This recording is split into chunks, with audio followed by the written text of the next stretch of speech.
Okay, in our last video, we were working on a more complex image from Illustrator, mostly meaning that it had bleeds on it. Super important to turn off the bleeds, and then if the work goes out to the bleeds, which most of the time it does, then you have to follow these next couple steps. Just make sure that you did save out a version, that's for web or for export. That we're both on Essentials with Essentials reset, as I explained in the last video, that we're in pixels, not inches, and we're just getting ready to make our artboard this size, that size, or your particular size. Command R, turn on the rulers. Looks like we are in inches, so I'm going to control click in here or right click, select pixels, and grab the Artboard tool.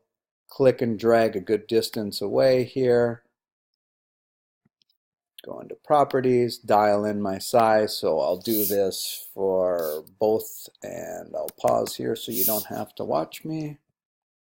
Okay, and you can see our artboards look quite small compared to this because this is a 2-foot by 3-foot poster. So the big difference now is that we can't just grab this and bring it over to here because it has a bleed on it. It has extra.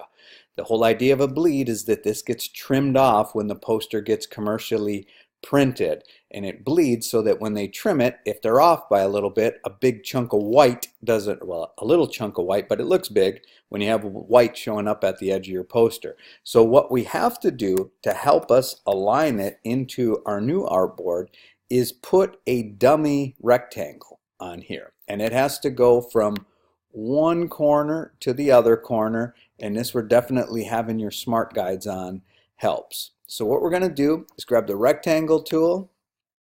We'll click on the fill color and give it a, usually best to give a very obnoxious color here so there's no chance that you're going to leave this on. And we're going to go right up to the very corner, not the corner of the work, which it looks like I accidentally did there. So let me Command Z that and let me really zoom in here. We want to go to the corner of the artboard, which is right there.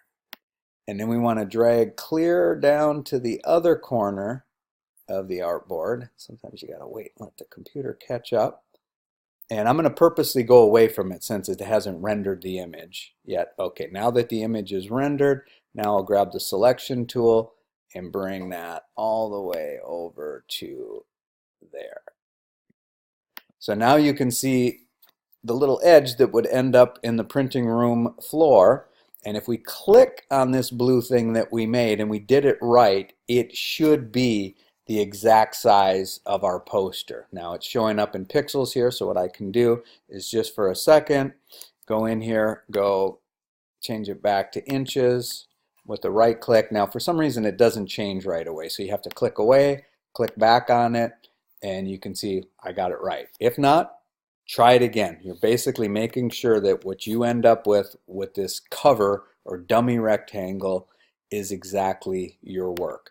Now, just like we did before, make sure nothing is locked over here, and you can see I do have one that's locked. Make sure you go up to Object, and if Unlock All is available, select it. Now, go ahead, take your selection tool, click, drag, make a marquee around the whole thing. Go up to Object and go to Group. Now you're going to take this and you're going to Option drag, make a copy into your, and you can see that this time in order to get this to fit in here, it's going to have to touch the tops. So we're going to start out in baby steps here. Hold down the Shift key, bring this down, and we're really going to have to zoom in here to see what's going on. And what we want is the blue, not that little tiny strip of bleed, but the blue to maximize this size. And we may have to really zoom in here. And it wouldn't hurt to help us out here is if we go up into the ruler and drag out a guide and put it right at the edge of, it says page there, or artboard, and Probably do the same at the bottom, but the idea is to get the blue right there. And then I'm doing Command minus to go down to here to the bottom. Click here, every time making sure I hold down that shift key, make my change and release the shift key last. And every time zooming in, the more accurate you are, the more you zoom in here, the least amount of troubles you're going to have later on. Certainly wouldn't hurt to bring out another guide at the bottom. And every time you're doing this, it keeps wanting to snap. Make sure that you don't have snaps turned on, and you can check that by going to View, and right here it's set to snap to point. So whichever one it's set to, if it is, you just go over the top, click, and it'll remove that check mark, and then you'll have a little bit more control. So this is just something you got to be patient with. Zoom in as many times as you need to and get that as close as you possibly can.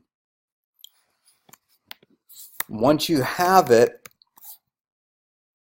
what you don't want to do now is move it up or down. You don't want to mess with the height of your artboard either. The only thing that you're going to do now is center this left to right. So we will go to Window, Align, make sure that we can see all of our options here. Make sure that Align to Artboard is checked, and then the only one that we want to click is this one. Okay, and then the last step that we have to do is similar to the other time when we had to put in the background color, but this time what we want to do, because we want to stick to our original size of our original project, we want to cover up this little sliver of bleed here. So we're actually, instead of making our background behind this, we're going to use the same layer and just draw an oversized rectangle here and over here. So again, you've got to know what color your background is, so find that out. Grab the rectangle tool, change the fill color, and if you haven't done so, make sure that you are in RGB mode. So File, Document Color Mode. If it's in a CMYK, change it to RGB. Okay, we're going to change that fill color to our background color of our web, or the background color around the image rotator. Command V, paste that color in there, and then we are going to zoom way in here to make sure we are getting in the right spot, and we're going to start drawing that rectangle right there. And then this is the critical edge right here. Now everything else we can be kind of quick and sloppy with, so we'll just grab the tool here and we'll make it taller, being careful that we don't click and drag it away, and notice that we can go way over the size of our artboard. And then we're going to do the same thing again over here by starting out zoomed way in. Once you get this first part made, then it's just a matter of clicking and dragging that out. Now what we need to do is get rid of this temporary blue. Now if you remember, we grouped everything together, so we just select this grouping, go up to Object, Ungroup, and we should be able to just click on the blue, delete, and if we zoom in, we should see that we have exactly our poster. Anything extra is either hanging out the top or covered up by our background, and now we are ready to export. Okay, so now we're caught up with the earlier example. So no matter which way you're doing now, the next two steps are the same, and the next two like big general steps are exporting, testing in Photoshop. So let's start with exporting. First thing you need to know is which artboard it is that you're about to export. So what you do is you just click on anything that's on the artboard and look down here at the bottom, and it'll tell you which artboard number that is. Then you're just going to simply go File, Export, Export As. The most important step is to check Use Artboards. You miss that step, the whole thing goes bad. Give it a name. So yeah, poster example is okay. Choose PNG or JPEG, decision you have to make based on what you learned before. I'm just going to go with JPEG for simplicity's sake here. And then pick the folder that you want to go in. So what makes a lot of sense here is to go ahead and put it into our folder for our website. So you named it, you know where it's going to be saved in, you checked the format that you want, and then, and hopefully you can see this, but down here next to where you checked use artboard, there is a thing called range. Check that, put in the artboard number that you want. So in my case it was 4, and then down here below screen there is a button that says export. When you click that, it'll bring you into another menu specific to the format that you chose. In my case RGB, or in my case JPEG. Want to make sure that the color mode is RGB because that's for the web. We want to take the quality and bring that all the way up to the maximum. We want compression method of baseline standard, resolution of 72 pixels per inch, and anti-aliasing type optimize. We do want to check this button to embed the color profile since it is sRGB, the color of the web, and we will click OK, and then we're on to the last step, which is checking in Photoshop. Okay, so here's the basis of how you test in Photoshop. You do not ever alter it in Photoshop, and in other words, you never hit the save button in Photoshop. It's just for testing. If there's a problem, you go back to Illustrator and you fix it in Illustrator. Quickly, the reason being is you do not want to alter these pixels. You've already gone from an Illustrator type project and turned it into vector graphics, so you don't want to mess with those pixels anymore. So go to the folder where your image is, open it up in Photoshop, which can be right-clicking on it and saying open with Photoshop, or dragging it to the Photoshop icon. And what you're going to do then once you have it in Photoshop is you're going to start with the F key test. F key test is just as simple as it sounds. You press the F key.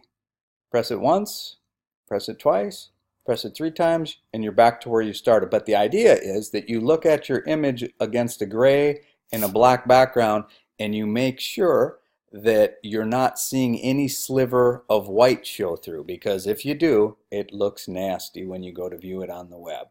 So that one passes. Then the next test is you go up to image size, and before you do this you think in your head, what am I expecting to see? You should be expecting to see that artboard size, that height and width that you came up with exactly, well, within 1 pixel, I will say, because sometimes Illustrator adds 1 pixel. So I believe this was one of the examples I did where it should be 1,000 wide by 500 tall, and then in every case so far it's 72 pixels per inch. So image size. And there we go. Yeah, in that case it did add 1 pixel, but that's perfect. That's good enough. 1001 by 501, 72 pixels per inch. Hopefully after seeing these examples it's clear why we're doing this. What happens is it always puts our image right in the center of whatever format we have. Either, well, it's center, and then we either have extra space on the top and the bottom, or extra space along the sides. So that's pretty much it for this video, but if you want to see it, I'll do one more time, and then in the next video we'll take over when you have a pure Photoshop or an image project. But here goes the steps one more time. So we are going to go find out which artboard it is, and it looks like coincidentally enough that's artboard 4 again. We go File, we go Export, we go Export As, we change our format to whatever we want it to be. We make sure, key step, use artboards. We give it a name that makes sense. And we go to the folder where we want it to get saved in. We check range, we put in the artboard number that we are exporting, and then down at the very bottom we click on the word export. That brings us into this menu specifically for JPEGs. We make sure our color mode is RGB. We make sure that the quality is all the way to the right